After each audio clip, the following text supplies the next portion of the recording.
नमस्कार नागपूरकर, राम राम. हा म्हणजे तर्री पोहे आहेत याची तुम्हाला खात्री झालेली आहे. ज्या आवाज झालेला आहे तसं आपण तर्री पोहे नेहमीच खात असतो. आपल्याला काही नवीन नाहीये तर्री पोहे खाणं, पण आजचे आपले तर्री पोहे जरा विशेष आहेत, कारण आज आपल्या पंक्तीला साक्षात देवाभाऊ आहेत आणि त्यांच्याबरोबर आपण तर्री पोह्याचा आनंद या ठिकाणी घेणार आहे. काही छोटे मोठे प्रश्न आहेत. सर हे प्रश्न मी लिहून आणले, मुद्दाहून लिहून आणले, वेळेसाठीच आणले की अनेक लोकांचे अनेक प्रश्न आहेत म्हणून हे लिहून आणलेले आहेत. आणि आज आमच्यासोबत जोशी मॅडम आहेत आणि मी यांना जोशी मॅडम म्हणतो सर, कारण यांचं नाव स्पृहा आहे, तर ते मला घ्यायला खूप कठीण जाते, म्हणून मी म्हटलं डायरेक्ट जोशी मॅडम ह्या आहेत. तर स्पृहा जोशी ताईंसाठी एकदा जोरदार टाळ्या वाजवा, कारण आपल्या नागपुरात त्या आलेल्या आहेत. नागपूरकरांतर्फे स्पृहाताई तुमचं मनापासून स्वागत करतो. आणि आता आपण जास्त वेळ न घेता डायरेक्ट आपल्या जे काही प्रश्न उत्तर आहेत त्याला सुरुवात करूया. सर तर रेडीच आहेत, सज्जच आहेत, त्यांना फार कुठल्याच प्रश्नाचा फार फरक पडत नाहीये, पण एक आमच्या समाधानासाठी आम्ही विचारतो, बाकी काही नाही.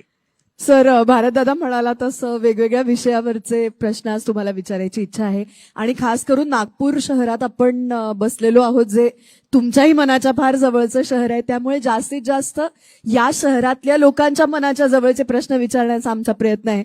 पण तरी सुद्धा पुढे जायच्या अगोदर, म्हणजे एकदम सिरियस विषयाला हात घालायच्या अगोदर मला तुम्हाला एक साधासा प्रश्न विचारायचा आहे की आपण सगळे जेव्हा लहान असतो तेव्हा पाहुणे आपल्या घरी येतात आणि आपल्याला विचारतात मोठेपणी कोण होणार. तर तुम्हाला असा लहानपणी कोणी प्रश्न विचारला होता तर तेव्हा सुद्धा मोठेपणी महाराष्ट्र राज्याचे मुख्यमंत्री व्हायचे असं तुम्ही उत्तर दिलं होतं का? नाही, प्रश्न तर त्यावेळेस विचारला जायचा, पण मी कधीच असं उत्तर दिलं नाही, कारण मी साधा नगरसेवक होईल असं देखील मला कधी वाटलं नव्हतं, किंबहुना मी राजकारणात जाईल असं देखील मला वाटलं नव्हतं. त्यामुळे मी कधीच असं उत्तर दिलं नाही. आणि मी नेहमी सांगतो की जेव्हा नगरसेवक झालो त्यावेळेस असं वाटलं की बापरे, आपण किती मोठे झालो, आता याच्यापेक्षा अजून काय मोठं होऊ शकतो. मग महापौर झालो त्यावेळेस असं वाटलं की जीवनाची इतिश्री झाली, यापेक्षा काय अजून मोठं होऊ शकतो. मग आमदार झालो तर असं वाटलं की बाबा हे फारच झालं आपल्याकरता. असं करता करता कधी मुख्यमंत्री झालो ते कळलं नाही, कधीच विचार केला नव्हता. मला असं वाटतं की नागपूरकरांचे आशीर्वाद, महाराष्ट्रातल्या जनतेचे आशीर्वाद, नेत्यांचे आशीर्वाद आणि ईश्वराचे आशीर्वाद यामुळे इथपर्यंत पोहोचलो. तुम्ही आता पण बोलले नागपूरकरांचे आशीर्वाद. तुम्ही नेहमीच नागपूरकरांबद्दल चांगलं बोलत असता. मागे एकदा भाषणात तुम्ही बोलले की नागपूरकरांचे खूप आभार आहेत, उपकार आहेत. तर आता तुमच्या नागपूरकरांबद्दल काय भावना आहेत? बघा, नागपूरचं एक आपलं कल्चर आहे, एक नागपूरची संस्कृती आहे आणि त्या संस्कृतीत मी मोठा झालो आहे. त्यामुळे जगाच्या पाठीवर कुठेही गेलो तरी नागपूरचं आकर्षण हे असतं. त्या नागपूरच्या संस्कृतीचं एक त्याची आवड असते. नागपूरबद्दल एक मी महत्वाची गोष्ट सांगतो की हे शहर खूप मोठं झालं आहे, मेट्रो शहर आहे. महाराष्ट्रामध्ये मुंबई आणि पुण्यानंतर सर्वाधिक लोकसंख्येचं शहर आहे. पण आजही नागपूरमध्ये आम्ही कोणाचा पत्ता प्लॉट नंबरने सांगत नाही. आजही आम्हाला माणसं माहिती आहेत. हा याच्या बाजूला राहतो, तो त्याच्या बाजूला, भोयरच्या बाजूला राहणार नाही का रे, तो देशपांडेच्या जवळ राहणार नाही का रे, असाच पत्ता इथे सांगितला जातो. त्यामुळे आज मेट्रो शहरांमध्ये जे काही बाजूच्या फ्लॅटमध्ये कोण आहे हे देखील लोकांना माहिती नाही आहे. पण नागपूरमध्ये असं नाही. नागपूरने अजून ते कल्चर जिवंत ठेवलंय. सगळ्यांना सगळे माहिती आहे तिथे. वा सर, पण म्हणजे खऱ्या अर्थाने तुम्ही मनाने अजून नागपूरकरच आहात, मुंबईकर काही झालेला नाही. आजच एका मुलाखतीमध्ये राज ठाकरेंनी मला तसे मुंबईच्या बाहेरचं ठरवलेलं आहे. त्याच्यामुळे आता मी सर्टिफाईड नागपूरकर आहे. नाही, मी तेच विचारणार होतो तुम्हाला, किंवा मुंबई असा एक आता प्रश्न ते विचारला की मुंबईचा विकास करायचा असेल तर मुंबईमध्ये जन्माला येणं गरजेचं आहे, ह्याच्याबद्दल तुमचं काय मत आहे? आता जे मुंबईला जन्माला येऊन आता म्हातारे व्हायला लागले तरी विकास करू शकले नाही, ते काय विकास करणार आहेत? जो काही विकास, बघा, एक गोष्ट तर मान्य करावी लागेल, मुंबईच्या विकासामध्ये पहिलं नाव कोणाचं घेतलं जात असेल तर ते नितीन गडकरींचं घेतलं जातं, ज्यांनी 55 उड्डाणपूल तयार केले, वरई बांद्रा सीलिंग तयार केली. आणि त्यानंतर मुंबईचा 360 डिग्री विकास हा मोदीजींच्या नेतृत्वाखाली मी आणि एकनाथ शिंदेंनी केला. करेक्ट. वा. सर, नागपूरमध्ये आता 2014च्या पूर्वीचं नागपूर आणि आता आपण 2026 सालामध्ये आहोत, तर इतक्या वर्षांमध्ये या शहरामध्ये काय बदल घडला असं वाटतं? मला असं वाटतं की या शहराला खूप आधुनिकता आली. विशेषतः आपण बघा की काही मॉडेल्स नागपूरने तयार केले. विशेषतः आपण जर बघितलं तर नागपूरमध्ये जे काही सांडपाण्यावर जी प्रक्रिया होते, तर नागपूर हे पहिलं शहर असं ठरलं की ज्या शहराने आपल्या सांडपाण्यावर प्रक्रिया करून ते पाणी वीज निर्मिती करता विकलं आणि त्यातनं पैसा कमावला. हे पहिलं शहर झालं, पहिलं मॉडेल तयार केलं. दुसरं आपण जर बघितलं तर 24/7 पाणी पुरवठ्याच्या योजनेचं एक मॉडेल हे देखील नागपूरने तयार केलं. आज नागपूर एक असं शहर आहे की आता अजून आमचं योजनेचं काम पूर्ण व्हायचं आहे, काही भाग बाकी आहेत, पण सगळा झाल्यानंतर आज नागपूर शहरामध्ये उन्हाळ्यातही कुठलेही पाण्याकरता मोर्चे येत नाहीत. ही परिस्थिती नसते. पाणी या ठिकाणी आहे. नागपूरमध्ये रस्त्यांची जी कामं आहेत, आज कोणीही नागपूरला आल्यानंतर इथलं इन्फ्रास्ट्रक्चर पाहून तो आश्चर्यचकित होतो. इथे आम्ही कॉन्क्रीटचे रोड केलेले आहेत, खड्ड्यांचा विषय नाहीये. इथे फ्लायओव्हरचं जाळं तयार केलेलं आहे आणि विशेषतः नितीनजींच्या नेतृत्वामध्ये आम्ही या ठिकाणी एक पहिल्यांदा एक मॉडेल तयार केलं डबल डेकर पुराचं, की ज्याच्यामध्ये खाली रस्ता आहे, त्याच्यावर फ्लायओव्हर आहे आणि त्याच्यावरून मेट्रो जाते आणि एकाच पिलरवर हे सगळं उभं केलं. आता ते मॉडेल संपूर्ण देशाने घेतलेलं आहे. त्याच्यामुळे अशा अनेक गोष्टी आहेत की ज्या नागपूरमध्ये पहिल्यांदा झाल्या आणि आता त्या देशामध्ये चालल्यात. आता नागपूरमध्ये आम्ही एक कचऱ्याचा जो काही प्रक्रियेचा प्रकल्प तयार केला, ज्यातनं आम्ही बायोगॅस सीएनजी वगैरे तयार करतो आहोत. तेही त्याचं लवकरच एक 2-3 महिन्यात आम्ही लोकार्पण करू. तोही देशातला असा प्रकल्प आहे की बिना कुठल्या टिपिंग फीचं त्या ठिकाणी 100% कचऱ्यावर आम्ही प्रोसेसिंग करतोय आणि त्यातनं आम्ही गॅस तयार करतोय. पुढच्या काळामध्ये त्या गॅसवरच नागपूरच्या आमच्या बसेस चालणार आहेत. त्यामुळे असं एक मॉडेल नागपूरने तयार केलं आहे. आणि म्हणून आपण जर बघितलं तर आधुनिकतेच्या ज्या गोष्टी आहेत, या सगळ्या गोष्टी या नागपूरने तयार केल्या. उत्तम उद्यानं आम्ही तयार केली, खेळाची मैदानं आम्ही तयार केली. नागपूर शहरामध्ये ज्याला सस्टेनेबिलिटी म्हणतो अशा पद्धतीची सर्क्युलर इकॉनॉमी तयार करण्याचा आम्ही प्रयत्न केला. ग्रीन नागपूर, हिरवं नागपूर आम्ही केलं. मला असं वाटतं की यामुळेच महाराष्ट्रातल्या शहरांमध्ये उठून दिसणारा शहर म्हणून आज नागपूरकडे पाहिलं जातं.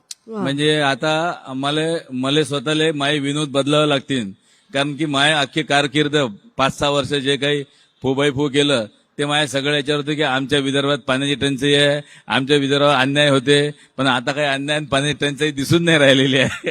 ती टंचाई दूर केली. त्याबद्दल आता दुसरे काहीतरी विनोद निर्माण करावे लागतील. पण साहेब, आम्ही असं ऐकलं की तुम्ही एक नवीन नागपूर वसवत आहात, म्हणजे मुंबईत राहून काय MMR रिजन इकडे सुरू करणार का काय?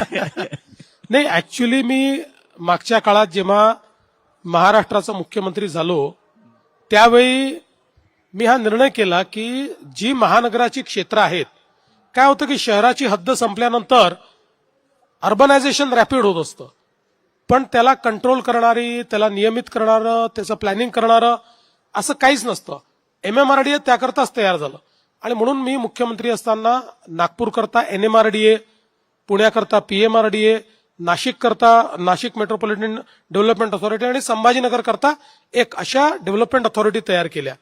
आज नागपूरची जी डेव्हलपमेंट अथॉरिटी आपण तयार केली आहे त्याच्या माध्यमातून नागपूर महानगरपालिकेच्या क्षेत्राबाहेर अनेक कामं चालली आहेत. जवळपास 1700 कोटी रुपयाची पिण्याच्या पाण्याची आणि सिवेजची कामं आम्ही करतो. पण हे सगळं करत असताना एक गोष्ट लक्षात आली की आपल्याला जर आता नवीन टेक्नॉलॉजीज अट्रॅक्ट करायच्या असतील, नवीन बिझनेसेस अट्रॅक्ट करायचे असतील, तर एक ग्रीनफील्ड अशा प्रकारची सिटी तयार करावी लागते, कारण त्याचं एक वेगळी डिमांड असते. आणि आता तर आपण जर विचार केला तर GCCचं कल्चर आलेलं आहे, ग्लोबल कॅपेबिलिटी सेंटर्स, आणि जगाचं लक्ष GCC करता भारतात. आणि भारतामध्येही आज जवळपास आलेले GCC मध्ये 50% जवळपास GCC हे महाराष्ट्रात येत आहेत. त्यामुळे GCCचं सेंटर हे होतं आणि एक GCC हा रोजगार निर्माण करतो, व्हॅल्यू तयार करतो. आता ITच्या पलीकडे आपण गेलो आहोत. आणि म्हणून हे ग्लोबल कॅपेबिलिटी सेंटरचं जे काही पुढची वेव येणार आहे, ही वेव्ह जर कॅप्चर करायची असेल तर तुम्हाला न्यू बिझनेस डिस्ट्रिक्ट तयार केला पाहिजे. आणि म्हणून मग आम्ही हा निर्णय केला की नागपूरमध्येच म्हणजे नागपूरच्या जवळच त्या ठिकाणी समृद्धी महामार्गाच्या जवळ जवळपास 700 हेक्टर जमिनीवर आम्ही एक नवीन बिझनेस डिस्ट्रिक्ट तयार करतोय, ज्या ठिकाणी अतिशय आयकॉनिक अशा प्रकारचे इन्फ्रास्ट्रक्चर असेल, ज्या ठिकाणी मिक्स यूज असेल, वॉक टू वर्क असेल, सस्टेनेबिलिटी असेल. आणि आमचा अंदाज असा आहे की ज्यावेळी हे न्यू नागपूर आम्ही तयार करू आणि या न्यू नागपूरमध्ये ज्यावेळी आमच्या अपेक्षेप्रमाणे त्याला रिस्पॉन्स मिळेल तो मिळतोय, कारण आतापासून लोकांनी इन्क्वायरी करणं चालू केलंय, देशातले मोठे डेव्हलपर्स हे आमच्याशी संपर्क करतायत. तर आमचा अंदाज असा आहे की या न्यू नागपूरमध्ये 5 लाख लोकांकरता रोजगार आम्ही तयार करू शकू. त्यामुळे एक प्रकारे नागपूरचं नवं रोजगाराचं मॅग्नेट हे न्यू नागपूर असेल. आणि याच्यासोबत आम्ही एक अजून नागपूरला आउटर रिंग रोड तयार करतोय की ज्यातनं एक प्रकारे हा नवीन नागपूर आणि ओव्हरऑल सगळी कनेक्टिव्हिटी अशा पद्धतीनं नागपूरचा विकास म्हणजे आता जो एक रिंग रोड आम्ही तयार केलाय, त्यानंतर एक आउटर रिंग रोड तयार केलाय, त्या आउटर रिंग रोडच्या पलीकडचाही भाग जो आहे हा नियमित राहायला पाहिजे. त्याचं योग्य प्रकारे त्या ठिकाणी आपल्याला प्लॅनिंग करता आलं पाहिजे. म्हणून नवीन नागपूर आणि हा रिंग रोड जवळपास याकरता 11,000 कोटी रुपये आम्ही खर्च करतो. वा. सर, एक प्रश्न असा आहे की एकेकाळी नागपूर आणि विदर्भासाठी लढणारा नेता ते आज हट्टाने नागपुरात सगळं काही आलं पाहिजे असा एक नेता, ह्यातली कुठली भूमिका तुम्हाला खरी मनापासून आवडते, भावते? आणि हे सगळं करताना तुम्ही आता इतक्या पॅशनेटली इथे येणारे उद्योग संस्था उभे राहणारे सगळा जी काही इकोसिस्टम आहे त्याबद्दल सांगता आहात, तर हे सगळं इथेच आलं पाहिजे अशी तुमच्यावरती टीका सुद्धा केली जाते का? तेव्हा काय वाटतं, मुळात अशी टीका योग्य आहे का? म्हणजे लोक विचारतात गावचा विचार आधी करते बा हा माणूस. नाही, ही टीका योग्य नाहीच. कारण नागपूरचा एक मोठा बॅकलॉग होता. खरं तर नागपूरचा आपण विचार केला तर नागपूर हे राजधानीचं शहर होतं, सीपीएन बरारची राजधानी होती. संयुक्त महाराष्ट्र करण्याकरता नागपूरने बलिदान केलं आणि उपराजधानी होणं मान्य केलं. पण त्यावेळी नागपूर आणि विदर्भाला जी काही आश्वासनं दिली गेली होती ती पाळली गेली नाहीत. आणि म्हणून जेव्हा आम्हाला संधी मिळाली, मी असेल किंवा गडकरी साहेब असतील, आम्ही आपल्या नजरेसमोर नागपूर नेहमी ठेवलं. नागपूरचा विकास झाला पाहिजे, इथे नवीन संस्था आल्या पाहिजेत, इथे उद्योग आला पाहिजे, याकडे लक्ष दिलं.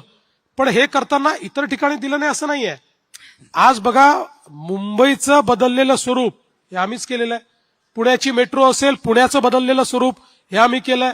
संभाजीनगरमध्ये एवढी मोठी आज औद्योगिक अॅग्लोमरेशन आणि पहिली स्मार्ट सिटी त्या ठिकाणी इंडस्ट्रीयल टाउनशिप तयार केली, ती आम्हीच केली. समृद्धीचा महामार्ग हा केवळ नागपूर करता नाही तर संपूर्ण त्या रस्त्यावरचे जेवढे शहर आहेत त्यांना एक प्रकारे औद्योगिक ऍडव्हान्टेज देतोय, तो देखील आम्हीच केला. अमरावतीला टेक्सटाईल हब असेल ते देखील आम्हीच केलं. त्यामुळे असं काही एका शहराकरता आम्ही बसलो नाही, तर या महाराष्ट्रामध्ये अगदी धुळ्यापासनं तर गडचिरोलीपर्यंत प्रत्येक शहराचा विचार हा त्या ठिकाणी केला, प्रत्येक जिल्ह्याचा विचार केला, तिथे उद्योग आले पाहिजे असा विचार केला. आणि आज मी हे सांगू शकतो की महाराष्ट्रातला असा कुठलाही जिल्हा नाही की ज्या जिल्ह्यामध्ये आमचा इम्पॅक्ट तुम्हाला दिसणार नाही. ऍक्च्युली नागपूरला आपण जसं वैचारिक अधिष्ठानाचं स्थान म्हणतो, म्हणजे एक रेशीमबाग आहे, इकडे दीक्षाभूमी आहे, रेशीमबागचे संस्कार आहेत आपल्यावर. पण दीक्षाभूमीच्या पुढाकारासाठी काय नवीन आपल्या? बघा, असं आहे की निश्चितपणे नागपूर ही आमची प्रेरणास्थळी आहे. याचं कारण ज्या विचारात आम्ही मोठे झालो त्या राष्ट्रीय स्वयंसेवक संघाची सुरुवात नागपूरमध्ये झाली.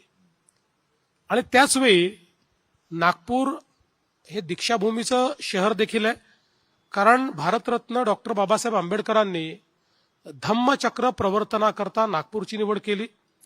आणि दीक्षाभूमीवर धम्मचक्र प्रवर्तनाचा पहिला कार्यक्रम झाला. आपल्या सगळ्या अनुयायांना बौद्ध धम्माची दीक्षा या ठिकाणी दिली. आणि म्हणून हे स्थान पवित्र स्थान आहे, ऐतिहासिक स्थान आहे. आणि म्हणूनच दीक्षाभूमीच्या विकासाकरता गेले अनेक वर्ष आम्ही प्रयत्न केले. अगदी सुरुवातीला दीक्षाभूमीला बऱ्याच गोष्टी नव्हत्या, मी ज्यावेळेस महापौर होतो आणि गडकरी साहेब ज्यावेळी आमचे पालकमंत्री होते त्या काळामध्येही 97 साली आम्ही दीक्षाभूमीची भिंत असेल, तिथले रेलिंग्स असतील, तिथली पाण्याची व्यवस्था असेल, या सगळ्या गोष्टी केल्या. त्यानंतर मुख्यमंत्री झाल्यानंतर पुन्हा तिथल्या सगळ्या विकासाचं काम केलं आणि आताही जवळजवळ 200 कोटी रुपये हे दीक्षाभूमीला एक अत्यंत आंतरराष्ट्रीय स्तराचं तिथलं सगळं काम झालं पाहिजे या दृष्टीने आपण दिले. त्याचं काम चाललेलं आहे. कारण आमचं असं मत आहे की केवळ भारतात नाही तर देशभरातनं येणारे जे जगभरातनं येणारे जे बौद्ध अनुयायी आहेत, जपानमधनं येणारे, चीनमधनं येणारे, दक्षिण पूर्व एशियातनं येणारे, अशा सगळ्या लोकांकरता ही दीक्षाभूमी एक आंतरराष्ट्रीय स्थळ असलं पाहिजे. त्या दृष्टीने आमचा प्रयत्न चाललाय. एकीकडे दीक्षाभूमी आणि दुसरीकडे ड्रॅगन पॅलेस टेम्पल, या 2 अशा मॉन्युमेंट्स आहेत की ज्यांना आंतरराष्ट्रीय दर्जाचं बनवण्याचा आमचा प्रयत्न आहे. सर, तुम्ही एक अतिशय संवेदनशील राजकारणी आहात. म्हणजे आता काही दिवसांपूर्वीच आपला जो निर्णय होता, अनाथांना आरक्षण मिळालं पाहिजे आपल्या सिस्टीममध्ये, पण ही संवेदनशीलता काही आजची नाहीये. म्हणजे अगदी विधानसभेत असताना सुद्धा झोपडपट्टी धारकांना मालकी हक्काचे पट्टे मिळावेत यासाठी तुम्ही खूप संघर्ष केला होता. तर तिथपासून आतापर्यंतचा हा जो सगळा संघर्षाचा प्रवास आहे तो आम्हाला थोडक्यात जाणून घ्यायला आवडेल. नाही, हे खरंच आहे की खूप वर्ष, म्हणजे जेव्हापासून राजकारणात आम्ही आलो तेव्हापासून आम्ही ऐकायचो की झोपडपट्टीवासियांना मालकी हक्काचे पट्टे द्यायचे आहेत. पण दुर्दैवाने ते काही होत नव्हतं. आणि साधारणपणे मी पहिल्यांदा जेव्हा आमदार झालो तर आमच्याच मतदारसंघातल्या 2 झोपडपट्ट्या होत्या की ज्या ठिकाणी कोर्टाच्या आदेशामुळे त्या इल्लिगल ठरल्या आणि त्या तोडण्याचा त्या ठिकाणी कामगार कॉलनी, तुकडोजी नगर वगैरे आणि नागपुरातल्या इतर काही झोपडपट्ट्या या तोडण्याचा प्रयत्न झाला. त्या संदर्भात खूप मोठं आंदोलनही झालं आणि त्यावेळी माझ्या मनात आलं की आपण संसदीय आयुधाचा उपयोग करून आता या ठिकाणी हे पट्टे मिळवून दिले पाहिजेत. आणि त्यावेळी मी एक नवीन संसदीय आयोग शोधून काढलं. त्या आयुधाच्या माध्यमातून कमिटीपुढे गेलो. त्या अख्ख्या कमिटीला मी नागपूरला घेऊन आलो. त्यांना इथली परिस्थिती दाखवली. अगदी त्यावेळेस युद्ध सदृश अशी परिस्थिती झाली होती आणि अल्टिमेटली कमिटीला कन्व्हिन्स करून पहिल्यांदा त्या कमिटीने एक निर्णय दिला आणि तो विधानसभेच्या पटलावर ठेवला आणि त्यातनं पहिल्यांदा तुकडोजी नगर आणि कामगार कॉलनी या 2 भागांमध्ये पट्टे वाटप झालं. त्यानंतर पट्टे वाटप आम्ही करत होतो पण त्याला कुठलाही वेग नव्हता, त्याचे कुठले निर्णय नव्हते. दरम्यान 2014ला ज्यावेळेस 15 मध्ये मी मुख्यमंत्री म्हणून त्या ठिकाणी 14च्या शेवटी मुख्यमंत्री झालो आणि पदभार स्वीकारला, त्यानंतर पुन्हा नागपूर शहरामध्ये झोपडपट्टीला पट्टे वाटपाचं काम हातामध्ये घेतलं. एकेका झोपडपट्टीमध्ये त्या ठिकाणी त्याची मोजणी करायची, त्याचा लेआउट प्लॅन तयार करायचा, प्लेन टेबल सर्व्हे करायचा, मिनिमम लेआउट प्लॅनिंग करायचं, त्याला मान्यता द्यायची आणि मग त्यांना त्याची मालकी ही द्यायची, याची सुरुवात केली. काही प्रमाणात आम्ही ते करू शकलो पण खूप अडचणी यायला लागल्या. म्हणजे त्याच्यामध्ये काही नजूलच्या जमिनी असायच्या, काही जमिनी वेगवेगळ्या विभागांच्या असायच्या, काही फॉरेस्टच्या जमिनी होत्या, काही प्रायव्हेट लोकांच्या जमिनी होत्या. असं करता करता मग नंतर पुन्हा ज्यावेळेस मी आता मुख्यमंत्री झालो, मध्यंतरी उपमुख्यमंत्री होतो, त्यावेळेस पुन्हा काही GR बदलले, आता काही GR बदलले आणि आता जवळपास नागपूरमध्ये किमान 25,000 झोपडपट्टी धारकांना त्यांच्या घराचा मालकी हक्काचा पट्टा आम्ही त्या ठिकाणी देतो आहोत. आणि यात सगळ्यात महत्वाचं काय आहे तर 2 असे निर्णय आम्ही त्या ठिकाणी मिळवले की जे कदाचित कोणी इमॅजिनच केले नव्हते. त्यातला पहिला झुडपी जंगल हा जो काही एक विषय होता की ज्याच्यावर 50 वर्ष राजकारण चाललंय, अनेक पंतप्रधानांपर्यंत आम्ही गेलो पण त्याचा काही कुठला हे निघाला नव्हता. पण आता माननीय मोदीजींना भेटलो, आम्ही सुप्रीम कोर्टात गेलो, सुप्रीम कोर्टामध्ये मी स्वतः 8 वर्ष भांडलो आणि केंद्र सरकारने मदत केली आणि 8 वर्ष भांडल्यानंतर सुप्रीम कोर्टाने निर्णय देऊन आमचा झुडपी जंगलाचा प्रश्न सोडवला. त्यामुळे आमचे अनेक प्रोजेक्ट्स तर मोकळे झालेच पण त्यासोबत त्या झुडपी जंगलावर बसलेल्या ज्या झोपडपट्ट्या होत्या नागपूर शहरातल्या किंवा विदर्भातल्या, कारण हा फक्त विदर्भाचा प्रश्न होता, त्या सगळ्यांना आता आम्ही मालकी हक्काचा पट्टा त्या ठिकाणी देतो आहोत. आणि एवढंच नाही तर खासगी जमिनीवर जे लोक बसलेले आहेत त्यातही आम्ही विन विन फॉर्म्युला काढला. जो काही जमीन मालक आहे त्याला तर ती जमीन परत मिळणार नाहीये, त्याला आम्ही सांगितलं की तू 50 वर्ष लढतोय, तुला काहीच मिळत नाही, त्याऐवजी आम्ही TDR तुला देतो, जमीन आमच्या मालकीची कर सरकारच्या. आणि मग तशी आम्ही मालकीची आपली जमीन केली आणि त्या जमिनीचे मालकी हक्काचे पट्टे झोपडपट्टी धारकांना दिले. त्यामुळे सगळ्या प्रकारचे प्रश्न आम्ही सोडवले आणि आता नागपूर पॅटर्न हे संपूर्ण महाराष्ट्रामध्ये आम्ही लागू केलं. सगळीकडे झोपडपट्टीमध्ये राहणाऱ्या लोकांना त्यांच्या जागेची मालकी आम्ही देतो आहोत आणि मोदीजींच्या प्रधानमंत्री आवास योजनेतनं ज्याचं कच्चं घर आहे त्याला पक्कं घर बांधायला पैसे देखील देतो. वा. क्या बात. आता कसं आहे की आपली एक सवय राहते किंवा सगळ्या सुखसुविधा पाहिजे असते, पण किलच्या पाडणं म्हणतात ना, आपले किलच्या लय पाडते लोक. मग बरेच लोक किलच्या पाडते सर का बा मेट्रोची खरंच काही गरज होती काय, आणि केलं तर मग इतक्या अर्जंट करायची काही गरज होती काय. तर तुम्हाला काय वाटतं याच्याबद्दल? आणि जे काही मेट्रो आता झालेली आहे त्याच्यामुळे खूपच सुखसुविधा झालेल्या आहे, तर आणखीन या मेट्रोचा विस्तार जो आहे समजा बुटीबोरीपर्यंतचा वगैरे वगैरे तो कधी होईल? नाही, आपण अतिशय योग्य गोष्ट बोललात. कारण ज्यावेळेस आम्ही मेट्रो करायचा निर्णय घेतला हा, त्यावेळी असं बोलणारे लोक होते, किलच्या नागपूरला पाडणारे. मेट्रो चालणारच नाही, ही धावणारच नाही, लोक याच्यात बसणारच नाही, असे खूप लोक होते. पण आम्ही तो निर्णय घेतला.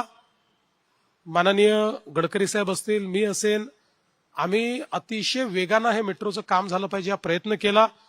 त्याकरता एक मी मुख्यमंत्री म्हणून विशेष कंपनी तयार केली, नागपूर मेट्रो नावाची. आता तीच कंपनी महामेट्रो झाली आहे, जी संपूर्ण भारतामध्ये महाराष्ट्रात आता मेट्रोचं काम करते. ही कंपनी आम्ही तयार केली आणि या कंपनीच्या माध्यमातून मेट्रोचं काम सुरू केलं. मला सांगताना आनंद वाटतो, देशामध्ये फास्टेस्ट तयार झालेली मेट्रो ही नागपूरची मेट्रो आहे. वा, सगळ्यात क्या बात वेगानं आहे. वा. Fastest metro. आणि त्याचा 40 किलोमीटरचा पहिला टप्पा आम्ही त्या ठिकाणी पार केला. आज 1 लाख पेक्षा जास्त लोक नागपूरमध्ये मेट्रो वापरतायत आणि आता आमचा दुसरा टप्पा झाल्यानंतर 2.5 लाखापर्यंत लोक जातील. दुसऱ्या टप्प्याच्या वेळी लोक म्हणाले ठीक आहे, पहिला टप्पा आता यालाच रायडरशिप मिळणार नाही, दुसरा कशाला करता. लोकच नाही तर आमच्याकडे फायनान्स डिपार्टमेंटनेही त्याच्यावर एक नोट लिहिली की पहिल्या टप्प्याची फिजिबिलिटी आहे की नाही हे 3-4 वर्ष ॲसर्टन करू आणि मग त्याच्यानंतर दुसरा टप्पा. मी म्हटलं हा मूर्खपणा, मी त्याला ओव्हर रूल केलं आणि मी सांगितलं मेट्रोची कनेक्टिव्हिटी जशी वाढत जाते तसं त्याची रायडरशिप वाढते. रायडरशिप पाहून कनेक्टिव्हिटी करायची नसते, कनेक्टिव्हिटीने रायडरशिप वाढत वा, वा, असते. सर, वा. आणि म्हणून मग आम्ही त्याचा 44 किलोमीटरचा दुसरा टप्पा, त्याचं कामही अतिशय वेगानं चाललेलं आहे आणि आता लवकरच आम्ही तिसऱ्या टप्प्याचाही विचार करतो आहोत.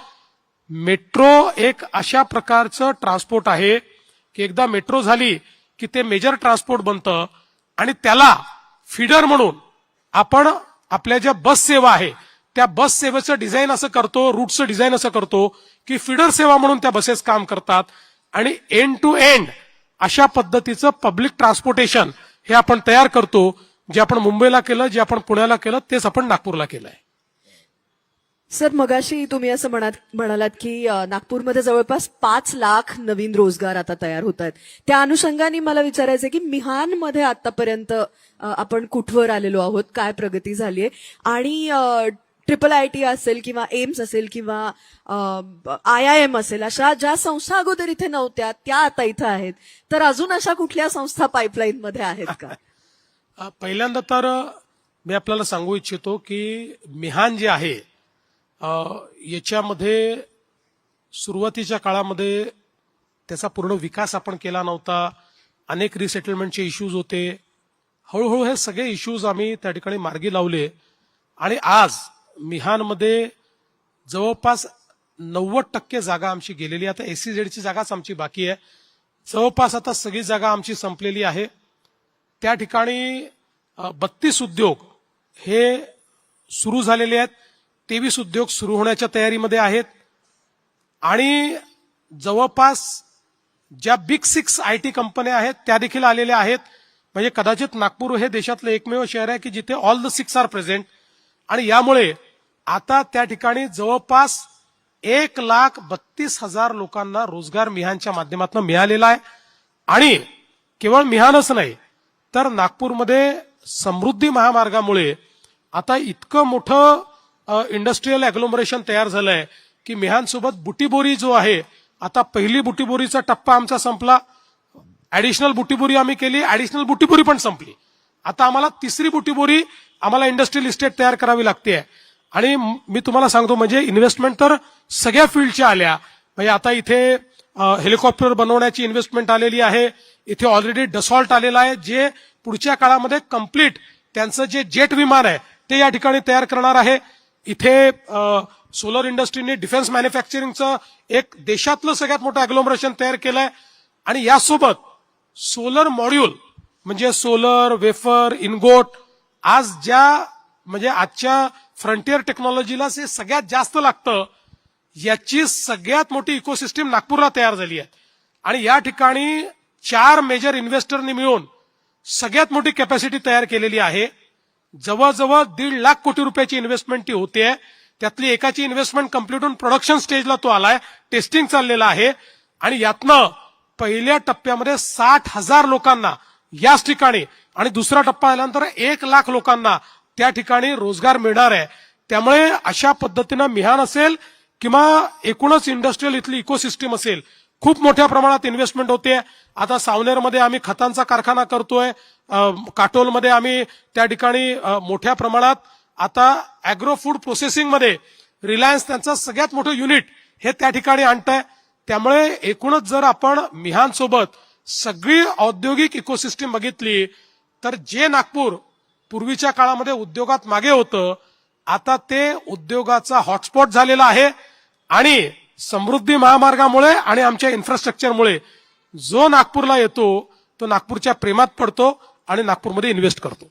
संत्रा प्रोसेसिंग प्लांट बद्दल काय आहे? नाही झालं चालू. आपल्या रामदेव बाबांचा जो प्रोसेसिंग प्लांट आहे तो सुरू झाला. आम्ही त्याचं उद्घाटन देखील केलं. आणि त्या प्लांटचीच कॅपॅसिटी इतकी आहे की रामदेव बाबा सांगतात जेवढे संत्रे असतील माझ्याकडे घेऊन या, मला सगळे पाहिजे. क्या बात आहे. Thank you sir. तुम्ही आता हे सध्या या महानगरपालिकेचं जरा वारं चालू आहे म्हणून मला जरा विचारायसाठी, तुम्ही नगरसेवक होता, तुम्ही महापौर पण होता, तर त्यावेळेसची परिस्थिती आणि आताची स्थिती ह्याच्यामध्ये काय फरक पडते? त्यावेळेसचे काही किस्से तुम्हाला आठवतात काय असे एखाद दुसरे? बघा मी नगरसेवक होतो, महापौरही होतो. आणि मी नेहमी सांगतो की नगरसेवक आणि महापौराचा जॉब हा फार टफ आहे. फर्स्ट पॉइंट ऑफ कॉन्टॅक्ट तो आहे. म्हणजे मला आजही आठवतं, मी 21व्या वर्षी नगरसेवक झालो. खूप आम्ही रात्री वरात बिरात काढली, जे काय काढतात, जुलूस झाला रात्री 12 वाजेपर्यंत. तेव्हा काही निर्बंध नव्हते. 12 वाजेपर्यंत संदल बिंदल नागपूरच्या स्टाईलनी सगळं झालं. मग त्यानंतर आम्ही जेवलो बिवलो, गप्पा मारल्या. सकाळी 4 वाजता झोपलो. माझी सवय होती, आमच्या घरी समोर एक होता, त्या हॉलमध्येच मी झोपायचो. तिथे मी झोपलो आणि सकाळी 7 वाजता आमची बेल वाजली तर मी दरवाजा उघडला. आमच्याच मोहल्ल्यातले म्हणजे आमचा जो रस्ता आहे त्याच्या पलीकडच्या रस्त्याचे एक व्यक्ती, आता मी त्यांचं नाव सांगत नाही, इथले खूप लोक त्यांना ओळखतात, म्हणजे मोठे प्रतिष्ठित त्यांचं एक दुकान आहे तिकडे. तर ते माझ्याकडे आले. मी म्हटलं अरे इतक्या सकाळी सकाळी? म्हणाले माझं गटर चोक झालं म्हणून तुमच्याकडे कंप्लेंट करायला आलो. त्या दिवशी आपण काय स्वीकारलं आहे हे मला समजलं. आणि मी गमतीने म्हणतो, गमतीचा भाग आहे, खरं नाही आहे, पण मी गमतीने म्हणतो की ज्यांनी मागच्या जन्मी पाप केलं तो नगरसेवक होतो आणि ज्यांनी महापाप केलं तो महापौर होतो. त्याच्यामुळे आता आमचे दयाशंकरजी, अनिलजी सगळे बसले आहेत महापौर, त्यामुळे त्यांनी देखील अनेकांनी या गोष्टी या ठिकाणी भोगल्या आहेत. पण मला असं वाटतं की तेव्हाच्या महानगरपालिकेत आणि आताच्या महानगरपालिकेत खूप फरक पडलेला आहे. तेव्हा नागपूर शहर हे विकासाची आस बघत होतं. म्हणजे मला आजही आठवतं, कालच मला आमच्या दयाशंकरजींनी सांगितलं की तुम्ही महापौर झालात त्यावेळी नागपूरमध्ये एकूण 8 पाण्याच्या टाक्या होत्या, आज 108 पाण्याच्या टाक्या आहेत. हा नागपूरमधला बदल आहे. आणि हा सगळा आम्ही या कालावधीमध्ये आम्ही केलेला बदल आहे. त्यामुळे मला असं वाटतं की आज नागपूर एक अतिशय आधुनिक शहर म्हणून आपल्याला पाहायला मिळतं. आता आमचा तो काळ होता की ज्यावेळी नगरसेवक फक्त रस्ता आणि गटर लाईन आणि दिवे याचा विचार करायचे. आता तर दिवे वगैरे हा प्रश्नच संपला. म्हणजे अक्षरशः तो काळ असा होता. आमचे कृष्णा खोपडे या ठिकाणी आहेत, तेही आम्ही एकत्रच नगरसेवक झालो. तर अक्षरशः कॉम्पिटिशन असायची. म्हणजे जो स्टोअर कीपर आहे तो दिवे जो त्या ठिकाणी ठेवायचा, दिवे सुधारण्याचा, त्याला पटवून त्याच्याकडनं दिवे घेऊन आपल्या वॉर्डात दिवे लावणं हे एक दिव्य होतं त्या काळामध्ये.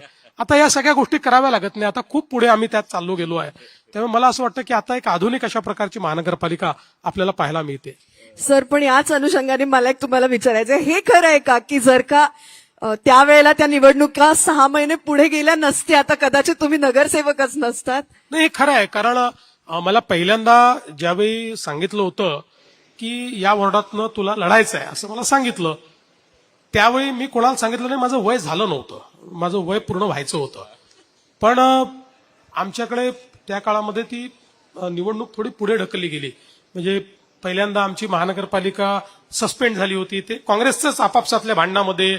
मग हे 74वे अमेंडमेंट येणार होतं, मग महिला आरक्षण होतं.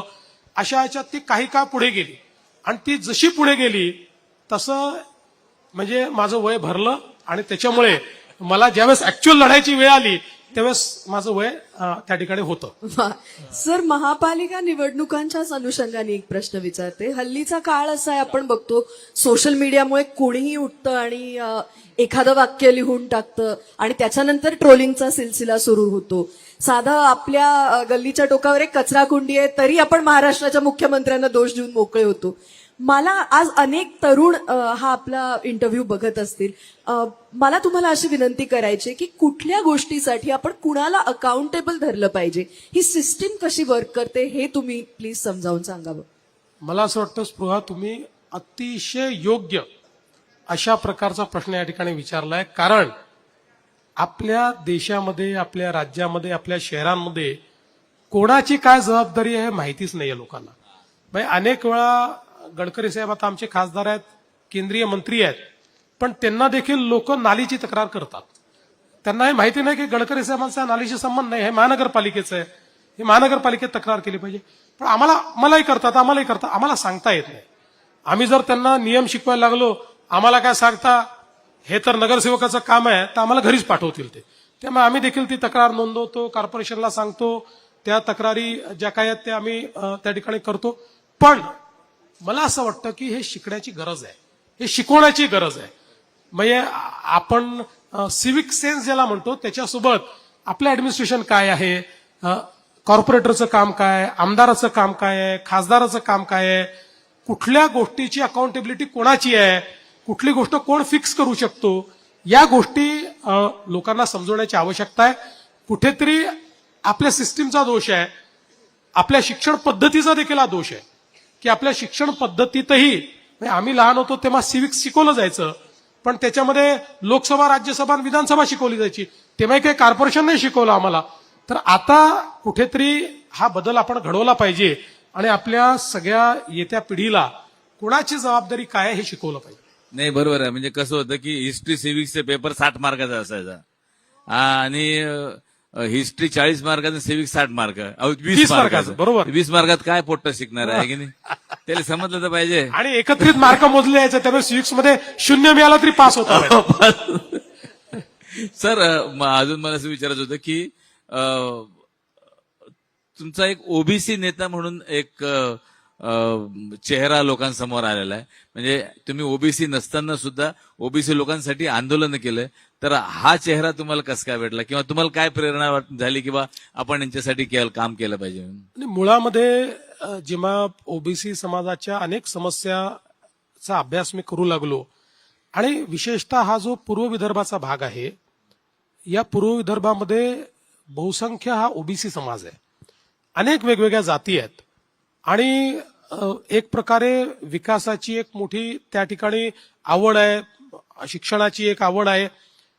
पण ज्यावेळी मी पहिल्यांदा मुख्यमंत्री झालो त्यावेळी असं लक्षात आलं की ओबीसी समाजाला जे काही आरक्षण मिळतं त्या आरक्षणाकरता त्यांना एक नॉन क्रिमिलियरचं सर्टिफिकेट घ्यावं लागतं आणि नॉन क्रिमिलियरचं सर्टिफिकेट घेण्याकरता तुमचं उत्पन्न किती आहे हे दाखवावं लागतं. तर ती उत्पन्नाची लिमिट 1 लाख होती आणि ती 93-94 साली ठरलेली होती. तेव्हापासून ती लिमिट काही चेंज झालेली नव्हती आणि म्हणून खूप मोठ्या प्रमाणात ओबीसी समाज हा आरक्षणापासून वंचित असायचा आणि म्हणून मग त्याबद्दलचा एक लढा मी चालू केला आणि जवळपास वेगवेगळी आयुधं त्या ठिकाणी वापरून आणि विशेषतः जे काही विनंती अर्ज समिती आहे त्या समितीत मी मेंबर होतो, त्याचा उपयोग करून मग त्या ठिकाणी आमचे जे उपाध्यक्ष आहेत त्यांना साक्षी पुरावे करून वेगवेगळ्या राज्यांनी काय केलं आहे, त्याच्यामध्ये सुप्रीम कोर्टाचे निर्णय काय आहेत, अशा सगळ्या गोष्टी करून शेवटी त्या कमिटीचा एक अहवाल मी तयार करून घेतला. मी स्वतः अहवाल लिहिला तो कमिटीचा, आणि तो अहवाल कमिटीने मंजूर करून तो विधानसभेच्या पटलावर ठेवून पहिल्यांदा 1 लाखावरनं ओबीसीचं नॉन क्रिमी लेअरचं उत्पन्न मर्यादा ही 2.5 लाखावर गेली. आणि त्यामुळे जे ओबीसी समाजाचे लोक आरक्षणातून बाहेर गेले होते ते पुन्हा आरक्षणात आले. त्यानंतर मग तीच मी 4 लाख केली, मीच नंतर 8 लाख केली मुख्यमंत्री झाल्यानंतर. पण तेव्हापासनं सातत्याने ओबीसी समाजाचे प्रश्न मी मांडत होतो. मग ओबीसीच्या फीचा प्रश्न निर्माण झाला, फी प्रतिपूर्तीची योजना होती, फीस प्रतिपूर्ती व्हायची नाही. मग त्याचं एक मोठं आंदोलन आम्ही त्या ठिकाणी उभं केलं. आपल्या कलेक्टर ऑफिस समोर एक उपोषण मी केलं. आम्ही सगळे उपोषणाला बसलो, रात्रभर त्या ठिकाणी होतो. मग दुसऱ्या दिवशी आम्हाला मंत्र्यांनी फोन करून सांगितलं की नाही, राहिलेलं आहे, आम्ही हे सगळे पैसे देऊ. कारण विद्यार्थ्यांची अवस्था अशी होती की शाळेमध्ये त्यांना शिक्षक म्हणायचे, अरे तुझी फी नाही आली, तू कशाला कॉलेजमध्ये येतो, तुझी फी नाही आली, असं त्यांना हिणवलं जायचं. ते सगळे फी प्रतिपूर्तीचे पैसे आम्ही मिळवले. त्यामुळे एक प्रकारे या ओबीसीच्या आंदोलनाशी मी तेव्हापासून जोडला गेलो. आणि दुसरं कारण काय होतं की जसं गडकरी साहेब आमच्या म्हणजे एक प्रकारे आमच्या सगळ्यांचे नेते गडकरी साहेब आहेत आणि त्यांच्यासोबत आम्ही मोठे झालो, त्यांच्यासोबत आम्ही राजकारणातल्या अनेक गोष्टी शिकलो. तसंच मुंडे साहेबांशी माझा खूप जवळचा संबंध आला. मुंडे साहेब आमचे विधानसभेत नेते होते आणि मी त्यावेळेस ज्यावेळेस मी आमदार झालो त्यावेळेस मी सगळ्यात लहान आमदार होतो, म्हणजे माझ्यापेक्षा लहान त्यावेळेस कोणी नव्हतं आमच्या पक्षामध्ये. ते सहज मुंडे साहेब सगळी कामं मला सांगायची, हे कर ते कर. त्यांच्याशी खूप संबंध आला. आणि एक ओबीसी जे महाराष्ट्रातलं राजकारण आहे, ओबीसी समाजाला एकत्रित करून एक राजकीय फोर्स जर कोणी बनवला असेल तर तो मुंडे साहेबांनी बनवला. त्यामुळे मला जो काही ओबीसी समाजाचे प्रश्न जे विदर्भापुरतं नागपूरपुरतं माहिती होते, ते संपूर्ण महाराष्ट्रातले प्रश्न हे मला मुंडे साहेबांमुळे कळले. आणि त्याच्यानंतर मग मी विधानसभेतही सातत्याने ओबीसी समाजाचे प्रश्न मांडत राहिलो. आणि मला असं वाटतं की मुख्यमंत्री झाल्यानंतर जशी संधी मिळाली तसं महाराष्ट्रामध्ये पहिलं ओबीसी मंत्रालय हे मी तयार केलं. आज महाराष्ट्रामध्ये वेगळं ओबीसी मंत्रालय आहे. ओबीसी समाजाकरता 52 हॉस्टेल आपण तयार केले. ओबीसी समाजाकरता शिष्यवृत्तीची योजना आपण तयार केली. ओबीसी समाजाकरता त्या ठिकाणी वेगवेगळ्या शिष्यवृत्ती आपण तयार केल्या. परदेशी शिक्षणाची व्यवस्था आपण त्या ठिकाणी तयार केली. महाज्योती सारखी संस्था ओबीसी समाजाकरता तयार केली. त्यामुळे हा जो एक मोठा समाज आहे, या समाजातल्या आपल्या तरुण तरुणींना त्यांच्या जीवनाला दिशा देता आली पाहिजे, याकरता जेव्हा विरोधी पक्षात होतो तेव्हा संघर्ष केला आणि संधी मिळाली त्यावेळेस करून दाखवलं. सर, एक थोडासा प्रश्न असा विचारणार आहे की राजकारण हे काही सोपं नाही. आम्ही सुद्धा सगळेजण बातम्यांमधनच ते बघत असतो, ते आमच्यापर्यंत पोहोचत असतं. पक्षात काही गोष्टी मनासारख्या घडतात, काही मनाविरुद्ध घडतात, काही जण ते बोलून दाखवतात, काही जण ते लपवून ठेवतात. पण या सगळ्यामध्ये वावरताना तुमच्यामधला बंडखोर कधी जागा झाला का? झाला तर त्याला कसं सामोरं गेलात, आणि नाही झाला तर तो का नाही जागा झाला? मी तुम्हाला एक सांगतो की मी फार कमी वयामध्ये एक गोष्ट शिकलो की राजकारणामध्ये पेशन्स इज अ व्हर्च्यू. राजकारणामध्ये पेशन्स असणं हे फार गरजेचं आहे. आणि मी याचा तुम्हाला किस्सा सांगतो की हे माझ्यात तसंही पेशन्स होता, पण मला आजही आठवतं की अरुणभाई गुजराती नावाचे नंतर ते अध्यक्ष झाले, त्यावेळी एक नगरविकास राज्यमंत्री होते आणि आमचे मित्र आहेत रमेश चोपडे, त्यांच्या एक जमिनीचा एक युएलसीचा विषय होता. त्याकरता आम्हाला त्यांच्याकडे जायचं होतं. आणि शोभाताई त्यावेळेस आमदार होत्या, आम्ही नगरसेवक होतो.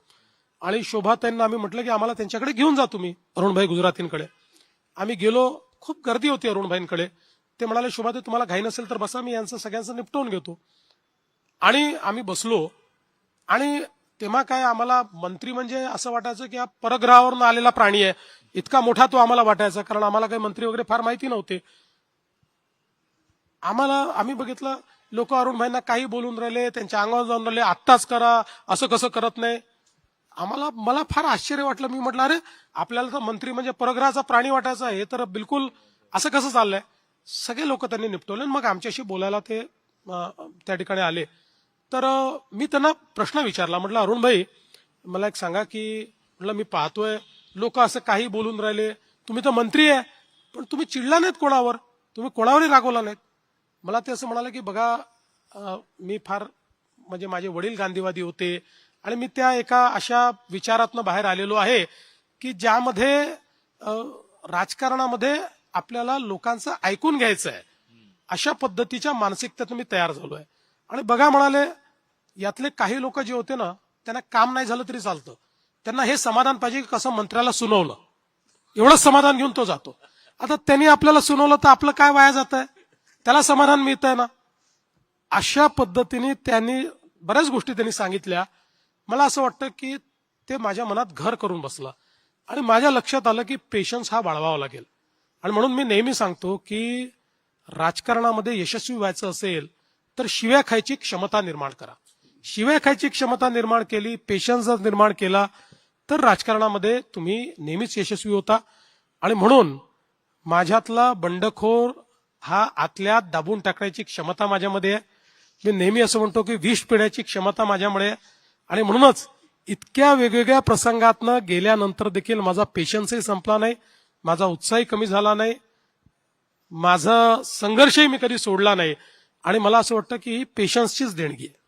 मला एक प्रश्न विचारायचा होता की आता हे निवडणुका आहेत, आता नवीन नगरसेवक येतील, एक तर त्यांना काय सल्ला असेल आणि साधारण पुढच्या 20 वर्षाच्या नागपूरचं काय चित्र तुमच्या डोक्यात आहे? माझा नगरसेवकांना एकच सल्ला असेल, आणि हा सल्ला केवळ नगरसेवकांना नाही, मी साधारणपणे जे लोकप्रतिनिधी आहेत त्यांना म्हणजे हा सल्ला देऊ इच्छितो, किंवा मला असं वाटतं माझी द्यायची इच्छा आहे, म्हणजे मानावं की नाही त्यांचं आहे. पण अलीकडच्या काळामध्ये लोकप्रतिनिधींची भावना ही आपल्या एरियाची आपण मालक आहोत अशी होऊन जाते. म्हणजे आम्हाला विचारल्याशिवाय सुई देखील हलवू नका, अशा पद्धतीचे काही लोकप्रतिनिधी वागायला लागतात. हे अतिशय चुकीचं आहे. तुम्हाला जे काम आहे ते काम तुम्ही केलं पाहिजे. त्या कामामध्ये तुम्ही अधिक चांगलं काम कसं करता येईल बघितलं पाहिजे. पण जणू काही आमच्या एरियाचे आम्ही राजे आहोत, आम्हाला विचारल्याशिवाय बिल्डिंगही बनणार नाही, आम्हाला विचारल्याशिवाय गल्ली साफ होणार नाही, अशी जी भावना आहे ही भावना कुठेतरी कमी झाली पाहिजे, ती संपली पाहिजे आणि सेवेचा भाव वाढला पाहिजे, असं माझं मत आहे. वा सर, फार लोकांना माहितीये की नाही मला कल्पना नाही, पण आम्हाला अशी बातमी मिळालेली आहे की तुम्ही उत्तम कवी आहात. आणि इतकंच नाही, तुमचं आवडतं गाणं वर्षभरापूर्वी हे पुष्पा सिनेमातलं श्रीवल्ली होतं आणि त्या श्रीवल्लीच्या चालीवरती तुम्ही स्वतःचं एक नवीन गाणं लिहिलं होतं, तेही आमच्यापर्यंत आलेलं आहे. पण एखादी म्हणजे कविता, 4 ओळी आम्हाला ऐकायला फार आवडतील तुमच्या. मी नेहमी सांगतो की मी कवी वगैरे नाही, मी काही थोडं बहुत लिहित असतो. आणि मी नेहमी असं सांगतो की जर मी कवी असेल तर मी रामदास आठवले घराण्याचा कवी आहे. म्हणजे आठवले साहेब जशी तुकबंदी करतात तशीच तुकबंदी मी करत असतो. पण ती तुकबंदी सगळ्यांच्या समोर टीव्हीवर या ठिकाणी करण्यापेक्षा तुम्ही मला कधीतरी भेटा. मी तुम्हाला एवढं चॅलेंजवर सांगतो की तुम्ही 1 तास म्हणाल तर मी 1 तास तुकबंदी करून दाखव. विनय कवी याचं गोष्ट आठवली म्हणून एक विचारायचं होतं. मग अशी स्फुराताईने विचारलं की पाहुणे आले की प्रश्न विचारतात मोठेपणी काय व्हायचं. आपल्याला शाळेत लहानपणी साधारण एक निबंध होता की मी मुख्यमंत्री झालो तर, असा एक निबंध होता. तर मला हे असं तुम्हाला विचारायचं होतं की आता त्या निबंधातला काही भाग शिल्लक राहिलेला आहे का पूर्ण निबंध तुम्ही संपवलेला आहे असं तुम्हाला वाटतं की अजून काहीतरी आहे? मी तुम्हाला एक सांगतो, जीवनामध्ये निबंध लिहिणं कधीच बंद करायचं नाही. निबंध लिहिणं बंद केलं की तुम्ही संपलात. रोज नवीन चॅप्टर लिहावा लागतो. पुन्हा नव्या उमेदीने, पुन्हा नव्या उत्साहाने एक नवीन चॅप्टर लिहायचा असतो. आणि जीवन इतकं वेगवान आहे की त्या वेगवान जीवनामध्ये तुम्ही जर नवीन चॅप्टर लिहिला नाही तर तुम्ही ऑब्सोलेट होता, तुम्ही संपून जाता. आणि म्हणून मी मुख्यमंत्री झालो तर असा निबंध सुदैवाने मला कधीच लिहावा लागला नाही. मी डायरेक्ट मुख्यमंत्रीच झालो. पण आता मुख्यमंत्री झाल्यानंतर निश्चितपणे महाराष्ट्राच्या विकासाचा निबंध हा मी रोज लिहितो, पुढे लिहिणार आहे आणि नुसतं निबंध लिहिणार नाही, जे लिहिलंय ते करून दाखवणार आहे. वा वा वा. आणखी त्याला जोडून एक प्रश्न आहे. हा तर झाला महाराष्ट्राचा, मी मुख्यमंत्री झालो तर. मी पंतप्रधान झालो तर हा निबंध लिहायची इच्छा आहे काय? बघा, ती जी जागा आहे ना, त्या जागेमध्ये वॅकन्सीच नाही, हे लक्षात ठेवा. 29 नंतरही माननीय मोदीजीच देशाचे पंतप्रधान होतील. सर, बऱ्यापैकी चर्चेच्या शेवटी आपण आलोय. एक प्रश्न विचारते आणि मग आमच्या मनातले रॅपिड फायरचे 4 प्रश्न आम्ही विचारणार आहोत. पण या सगळ्या पलीकडे जाऊन, सत्तेपलीकडे जाऊन सुद्धा लोकांनी तुम्हाला कशासाठी लक्षात ठेवावं असं तुम्हाला वाटतं? बघा, अनेक गोष्टींकरता लोकांनी मला लक्षात ठेवावं असं वाटतं, पण अनेक गोष्टी अजून करायच्या आहेत. जसं आज इन्फ्रास्ट्रक्चर करता लोक मला ओळखतात, जलयुक्त शिवार करता मला ओळखतात. असे अनेक गोष्टी मी करू शकलो की ज्याकरता लोक मला ओळखतात. पण मला असं वाटतं की अभि तो ट्रेलर आहे, पिक्चर अभि बाकी आहे. अरे वा. अजून खूप गोष्टी मला करायच्या आहेत. आणि मी खरं सांगू, हे मनातनं सांगतो, मला एवढंच पाहिजे की लोकांनी एवढं लक्षात ठेवावं की हा माणूस चांगला होता, काहीतरी चांगलं करून गेला. एवढं आपल्याबद्दल बोललं तरी पुरे आहे. थँक्यू. एक आपल्याला मुंबईला आपण साधारण म्हणतो की मुंबई इकॉनॉमिकल हब आहे किंवा आर्थिक राजधानी आहे. तशी नागपूर पण आर्थिक राजधानी व्हावी असं या बाबतीत काही पावलं आपल्या? नागपूर ही सांस्कृतिक राजधानी आहे. हा, सांस्कृतिक राजधानी. त्यामुळे विचार हे नागपूरमधनं तयार होतात आणि ते देशभरामध्ये जातात. त्यामुळे मला असं वाटतं की नागपूरचं जे विचारांचं सौंदर्य आहे ते आम्हाला टिकवायचं आहे. आर्थिक राजधानी एकच पुरी आहे. सर, इतक्या मोठ्या महत्वाच्या पदावरती असताना, इतक्या कोटी लोकांचं उत्तरदायित्व घेऊन रात्री झोपत असताना कधीतरी असा क्षण येत असणार आहे जिथे असहाय्य वाटत असेल, ताण वाटत असेल, पण तरी आम्ही कधीच तुमच्या चेहऱ्यावरचं हसू लोपलेलं पाहिलेलं नाहीये. काय सांगून स्वतःला तुम्ही रोज रात्री झोपता? असं म्हटलंय ना की दर्द का हर्द से गुजर जाना ही दवा आहे. तसं सुरुवातीच्या काळात ताण फार यायचा, हळूहळू ताणाची सवय झाली. आता येत नाही असं नाहीये, येतो ताण, पण पूर्वी जेवढा याचा तेवढा येत नाही. छोट्या मोठ्या गोष्टींनी ताण येत नाही. फार काही मोठं असेल तर त्याचा ताण येतो, तात्पुरता. तो कधी कधी चेहऱ्यावरही दिसत असेल तो दिसतो. पण मला असं वाटतं की आता इतक्या वर्षाच्या अनुभवानंतर मी स्वतःला म्हणजे आधीपेक्षा जास्त प्रगल्भ समजतो, मॅच्युअर समजतो. त्यामुळे माझं हास्य हे कायम आहे. आमचे प्रश्न साधारणतः संपले आहे. एक मला स्वतःचे पर्सनल प्रश्न विचारायचा होता की एवढ्या सगळ्या प्रवासात एवढं सगळं झालंय, एक नगरसेवकापासून मुख्यमंत्र्यापर्यंत आणि राष्ट्रीय पातळीवर तुमची ओळख आहे नेता म्हणून, पण ऐसा रहता ना साला ये रह गया यार इस भाग दौड़ में, अशी कुठली गोष्ट आहे का ये करना था यार? आहे एक गोष्ट निश्चितपणे आहे, ती म्हणजे मला एक खूप इच्छा होती की LLB झाल्यानंतर बार ॲट लॉ करण्याकरता आपण परदेशात जावं, बॅरिस्टर व्हावं, बार ॲट लॉ करावं आणि त्याच्यानंतर प्रॅक्टिस करावी. तर मला परदेशात बार ॲट लॉ करायला जाता आलं नाही, कारण मी फायनल इयरला असताना नगरसेवक म्हणून निवडून आलो.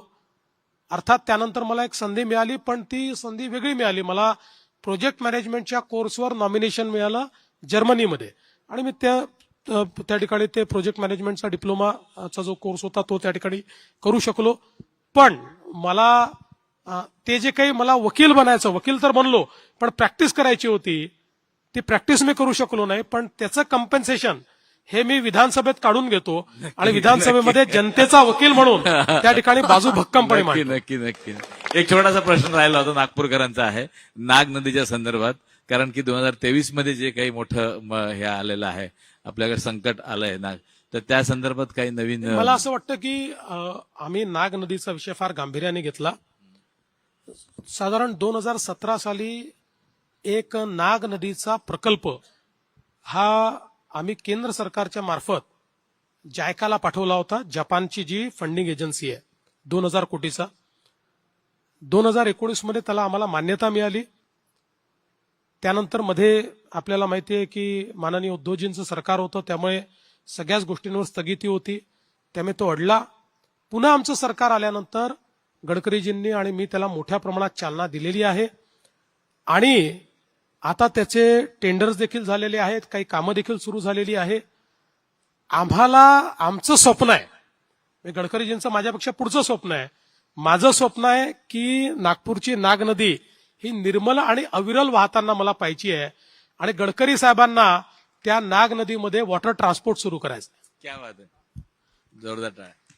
आता आम्ही रॅपिड फायर राऊंड सुरू करतोय एक एक. आणि एकच तुम्हाला फक्त सांगायचं की या रॅपिड फायर नंतर एक छोटंसं सरप्राईज तुमच्यासाठी इथे प्लॅन्ड आहे. सरप्राईज तयार ठेवा. सरप्राईज तयार ठेवा.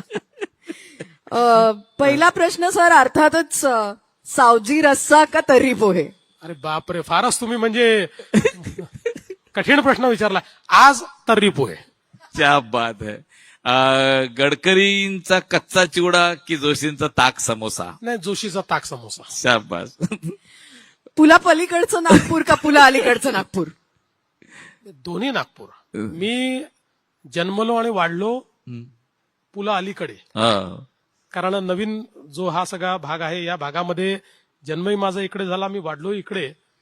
पण खरं सांस्कृतिक नागपूर हे पुलाच्या पलीकडे आहे. आजही नागपूरची जे काही सांस्कृतिक सौंदर्य आहे, कारण शेवटी हे जे नागपूर आहे बग बुलंदशहांनी हे बसवलेलं, गोंडराजांनी बसवलेलं नागपूर आहे आणि आमच्या नागपूरकर भोसले राजांनी या नागपूरला एक ओळख दिलेली आहे. आणि त्यामुळे नागपूरचे सण, नागपूरची संस्कृती, आता तुम्हाला मी सांगतो की अख्ख्या जगात नसेल असा एक मारबत नावाचा प्रकार आमच्याकडे आहे. मारबत. काळी मारबत, पिवळी मारबत, या दोन मारबती निघतात. या मारबतींचा काय अर्थ आहे? इडा पिडा जी आहे ती आम्ही त्या मारबतीसोबत दहन करून टाकतो, असं नागपूरकरांचं मत आहे की पिवळी मारबत आणि काळी मारबत ही काढली, त्याची मिरवणूक काढली आणि त्यांना जाळलं की आपली इडापिडा संपली, त्या भेटतात एकमेकाला. आता हा सण तुम्हाला दुसरीकडे कुठे दिसणारच नाही. तर हे जे एक मला असं वाटतं एक सांस्कृतिक सौंदर्य आहे ते आपल्याला पुला पलीकडे पाहायला मिळतं. आणि एक आधुनिक नागपूर जे आहे ते आधुनिक नागपूर तुम्हाला पुलाच्या अलीकडे किंवा या नवीन भागामध्ये पाहायला मिळतं. म्हणजे होळीच्या दुसऱ्या दिवशी काढतात मारबत. हा. सर, कविता की शेरो शायरी? हा पण सावजी आणि तर्री पोह्यासारखाच प्रश्न आहे. दोन्ही आवडतं मला, म्हणजे आता त्यातनं चूज करणं कठीण आहे. पण विधानसभेमध्ये शेरो शायरी, बाकी कविता. आणि जेन झी सर तुमचे खूप फॅन आहे बाय द वे, कारण त्यांना असं वाटतं की त्यांच्या सगळ्या डिलुलूवरती तुमच्याकडे सोलुलू आहे. तर त्या जेन झीला समजा पर्यायी शब्द द्यायचा असेल तर काय सांगा? नागपूरचा शब्द पक्का आहे, आजकालचे पोट्टे. बस, जेनजी म्हणजे आजकालचे पोट्टे, हा नागपूरचा शब्द आहे. क्या बात आहे. Thank you. Thank you so much sir, इतका आमच्यासाठी वेळ दिलात आणि आमच्या सगळ्या प्रश्नांना मला वाटतं आम्ही जितके जास्त या शहराच्या दृष्टीने ह्यांच्या जवळचे प्रश्न विचारता येतील तितके विचारायचा प्रयत्न केला. पण इतक्या मनापासून तुम्ही सगळ्या प्रश्नांची उत्तरं दिलीत त्याबद्दल मनापासून पण धन्यवाद. माझं काम तर मला करू द्या. तुमची मुलाखत संपली, पण मी या मुलाखतीच्या माध्यमातून नागपूर शहरातल्या नागरिकांना आव्हान करतो की या नागपूर शहराचा बदललेला चेहरा नागपूरकरांनी बघितलेला आहे. गडकरी साहेबांच्या नेतृत्वामध्ये एक अत्यंत आधुनिक शहर आम्ही तयार केलेलं आहे. किंबहुना आता इंटरनॅशनल एजन्सीजनी जो रिपोर्ट तयार केला त्यात 2030च्या एशियातल्या 10 व्हायब्रंट शहरामध्ये नागपूर असेल अशा पद्धतीचा रिपोर्ट आलाय. हे आपण करू शकलो. गरीबातल्या गरीब आणि श्रीमंतातल्या श्रीमंताच्या जीवनामध्ये आपण परिवर्तन केलंय, मध्यमवर्गीयांच्या जीवनात परिवर्तन केलंय. त्यामुळे ही महानगरपालिका पुन्हा एकदा भारतीय जनता पार्टी शिवसेनेची आमची युती आहे. आमच्या युतीच्या नगरसेवकांना त्या ठिकाणी निवडून देऊन पुन्हा एकदा नागपूरच्या पुढच्या विकासाच्या दृष्टीने ही महानगरपालिका आमच्याच हाती द्या, अशा प्रकारचं आव्हान हे नागपूरच्या जनतेला मी या इंटरव्ह्यूच्या माध्यमातून करतोय. धन्यवाद. वा, धन्यवाद. साहेबांनी आवाहन केलेलं आहे. मला असं वाटतं की नागपूरकर हे या तुमच्या आव्हानाला बिलकुल प्रतिसाद देतील आणि येणाऱ्या 15 तारखेला तुम्हाला त्याचा रिझल्ट बिलकुल पाहायला भेटेल ही मी इथून सांगतोय. सर, हे तुमच्यासाठी सरप्राईज आलेला आहे. सरप्राईज म्हणजे ज्या हेडलाईन खाली आपण हा कार्यक्रम घेतला होता की तरी पोहे विथ देवाभाऊ, तर देवाभाऊंसाठी हे तरी पोहे आणलेले आहेत.